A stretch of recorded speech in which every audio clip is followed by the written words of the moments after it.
It's pretty funny that the club that we used to go 15 years ago in university, back in 2010, we still go to the same club, playing throwback music, aka a good dance music era.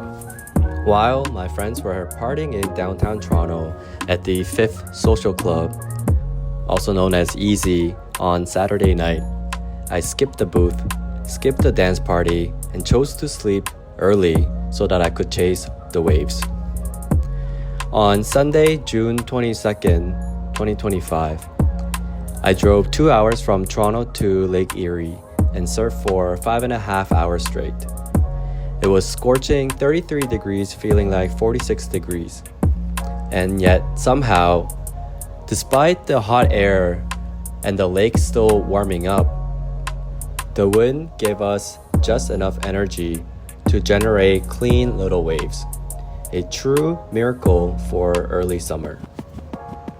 This surf session ended up being my final surf before flying out to surf the Pacific in El Salvador for the first time on June 25th.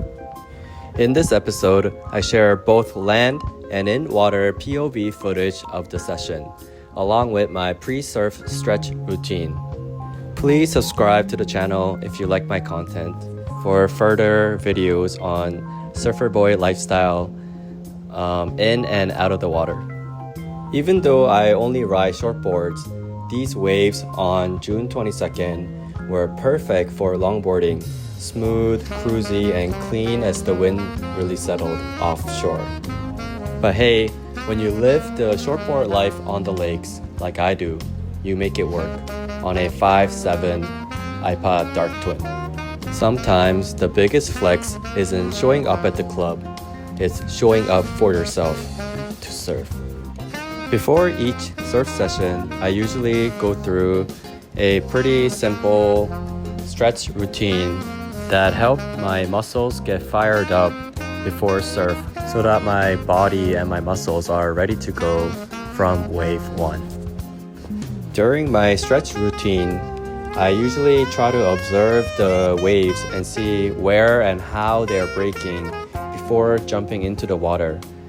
And it really helps to be a little bit more patient and try to observe the waves as long as possible before jumping in so that you have a strategy or a plan of an attack as soon as you get into the water. By observing the wave before entering the water, essentially you're trying to design and plan how you're gonna ride these waves before jumping in straight without any plan. It pays a dividend over a long term to surf with intention every single session. Now wrapping up with last little bit of stretch, and we're now getting ready to go. The funny thing about surfing on a very hot day is that in the water, when the winds are blowing really hard non-stop, you really do lose a lot of heat energy through the wind. Thus, it's pretty cold in the water, similar to how surfing North Shore in Hawaii can be pretty cold with the wind in the North Shore. As usual with the lake waves, first couple waves closed out super early without any open face to really ride or do anything with the wave. So you see me just trying to turn on a crumbled whitewater. It's basically the nature of lake surfing, short period wind swell in itself. The next wave, the section in front of me crumbles right away, and I'm unable to re-enter into the wave in front of the whitewater. This wave, I try to do a turn, but I don't get high enough on the wave, so my rail bogs and I sink. Rail bogging and sinking again without much speed on these small little wind swell waves. With Ben paddling outside, I quickly turn around to catch this one, but the wave dies right away. The Next wave had a little bit of an extra push. After falling off backwards on this wave, even though these waves do end up closing out, I begin to ride them a little better in terms of moving up and down the wave to find an open face to hit. Here I try to use the white water to give me an extra push to make it to the next section, but it all closes out. And here's Ben riding his longboard.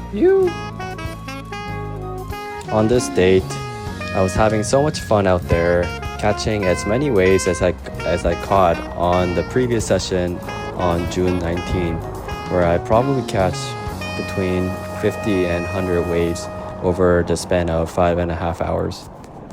Lake surfing is literally a very low quality wave pool when it fires, and just like how when you go to a wave pool like Waco Surf during low seasons when it's cold, if you do 3 to 4 hours of surf session, you may be able to catch 90 to 100 plus waves in a day. If you stay out surfing 5-6 hours in the lakes, it's not impossible to catch 100 waves as well.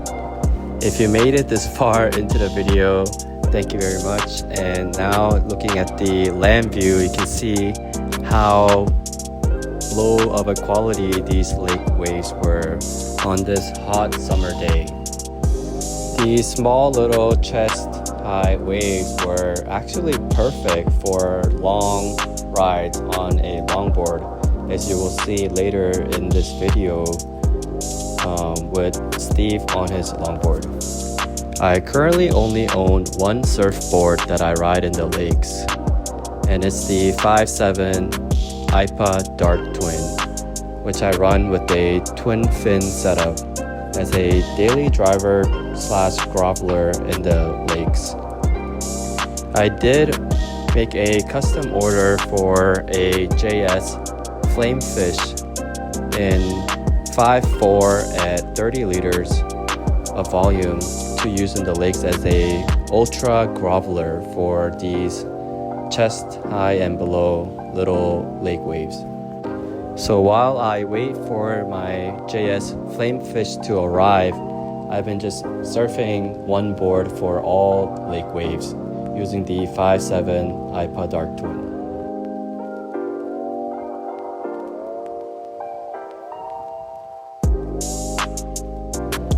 In lake surfing, you don't always get the perfect offshore ocean-like waves, but that's not the point of lake surfing short period wind swell. The point is that it's kind of like a training dojo.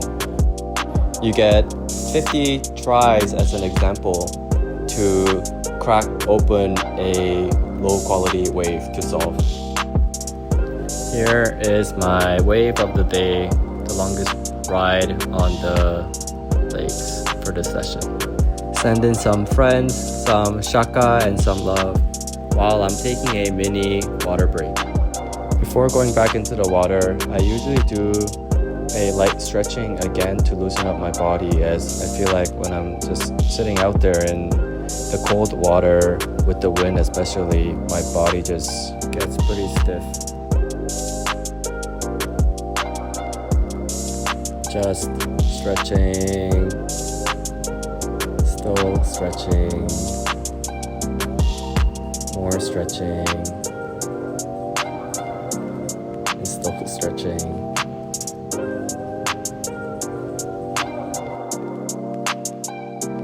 Crazy dude surfing maneuver stretches. One more before entering the water. Currently, I'm shooting all these land shot videos on my iPhone as I'm patiently waiting for my Solo Shot 3 Plus to come in, which is an